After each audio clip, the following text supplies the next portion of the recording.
didn't see you there, Professor. The Academy has closed its doors for the day, so feel free to do as the students are and rest up. Although, that said, it is such a lovely day today. You would be remiss not to take the opportunity to sit down here and relax. You'll join me? Perfect. I would love the company. Well, aside from the company of my book. Please, sit down beside me, feeling the sun on your face, followed by a gentle breeze does wonders for your mood. You see me often here? Why, yes, this is my safe haven, away from the busyness of the students and other faculty members. Sometimes you need to get away from the hustle of the workday and take some time to yourself. When I'm overwhelmed, I lean against this tree and listen to the wind. The grass makes for a comfortable nap as well. You seem surprised. Didn't expect me to be this relaxed outside of the academy, did you? It's a stressful work environment. Only the best is expected of the students, and even more so of us. I may be firm but fair in the classroom, but outside of my employment as a lecturer, I like to slow down and do things I enjoy. I am not my work after all. I have hobbies unrelated to teaching. Yes, like this book. I see you have heard of it. It it's the most popular romance novel in the royal capital. So, I really should not be surprised you know it. I am enjoying it. Thank you. It's by my favorite author. They just now became popular, but I've been a fan of their work for many, many years. They strike the perfect balance between many things, but forgive me, I got a little bit too engrossed.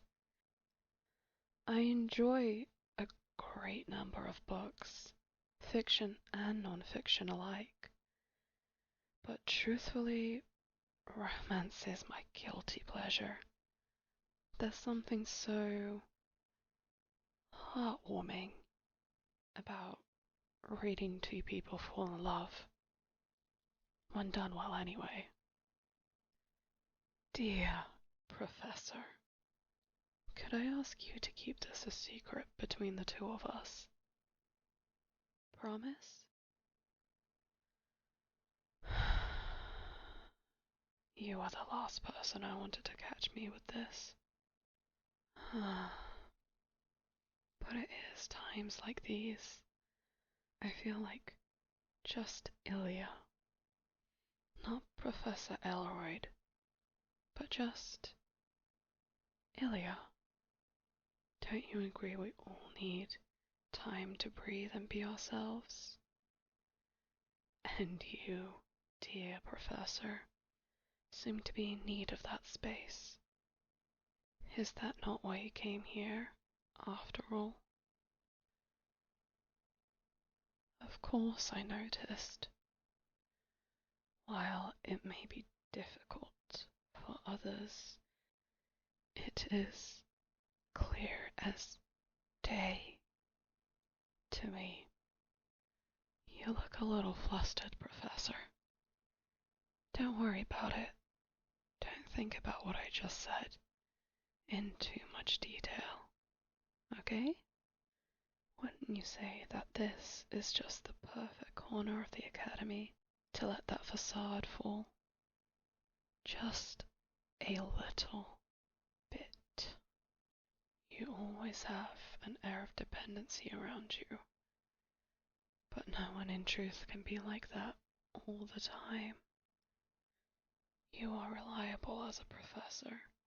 You only need to hear the students talk to realize it. The other lecturers agree, saying that you make your work look effortless.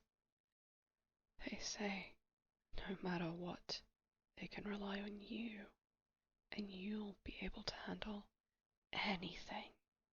Truly, if anyone would describe you in one word, that word would be dependable. Alas, I do not share the sentiment. Not the one about you being dependable. I very much agree with that. I don't see you as some mystical genius that is proficient at everything they touch from the get-go. I see it, you know? When everybody else has left for the day, when they have gone to rest, you stay behind in that classroom and you work harder than anyone. It's an unseen job by most, and one that is so often thankless. You take on so many of these unseen, thankless jobs, and you do not demand a word of gratitude for it, not even acknowledgement that you are doing it. I see how you make mistakes that no one else seems to notice, since you cover them up so quickly. Oh, don't be embarrassed. I think it's quite cute, actually. Everyone makes mistakes. It's who we are. Your mistakes don't erase all of the things that you have contributed. And you have contributed so much. Professor. Dear Professor, I recognize your effort. The huge amount of effort it takes not only to maintain the reputation you have, but also keep up with your past achievements and surpass them at times. Isn't that exhausting? Professor, aren't you tired of that? So, what do you say? Why don't you come by more often to this little place? Perhaps I might even add tea, pastries, if that would entice you. I have the most charming little ceramic tea sets I've been meaning to make use of for a special occasion. I'll even go the extra mile and say that I'll bake the pastries myself. Have I baked before? Well, once or twice, but how hard can it be?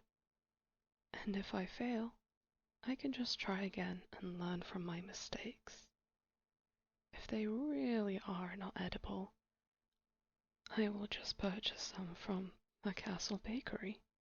Have you been, Professor? You should. The atmosphere there is very quaint. Oh, so you will join me for tea?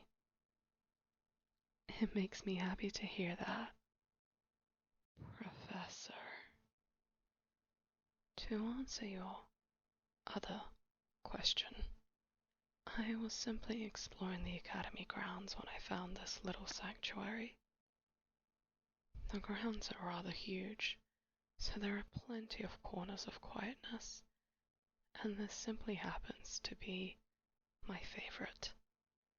I can sit in the shade of the tree, or I could lie on my back to face the warm sun.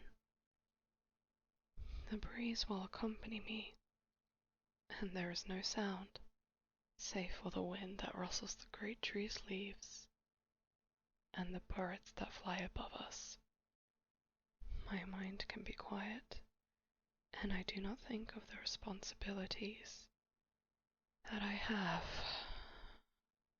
Not while I am here, not while I am in this place. They can be forgotten, even if it is just for a time. I can pretend I am free from it all. And sometimes it's enough. Or at least that's what I tell myself. But still, it's better than nothing. Oh, Professor.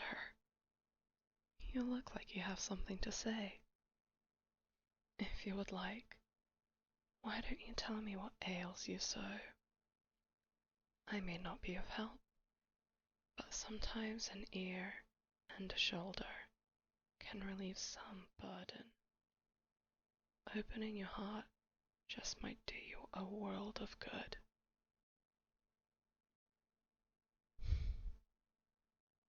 There we go. You did so well, telling the truth like that. Now, let me wipe away those tears for you. Or, should you wish to cry, I will not stop you. There. What a good job you have done. It's been a lot, hasn't it? This is your safe haven. Get it all out here. You are safe in this place. That's how I deal with things that take up so much energy. No matter how much I wish it were, I'm not infallible. Me too, Professor. I also have times where it gets too much for me. No matter how much I wish I'm not infallible. But because I am like this, I go to these places, I find these little sanctuaries, and I slow down, and I learn to love the quiet moments. And you do learn so much from slowing down and just looking around you. You realize that you rush through life so fast. You haven't noticed the beauty that you are missing. You've never had time to look after all. Perhaps I should have been a poet instead. Or a bard. Oh, it seems I wasn't paying attention. A cute little professor fell asleep while I was talking. Worry not. I shall be here when you wake up. I hope at least some of my words got through to you. I wish you only the sweetest of dreams. And maybe, just maybe, one day you'll dream of me.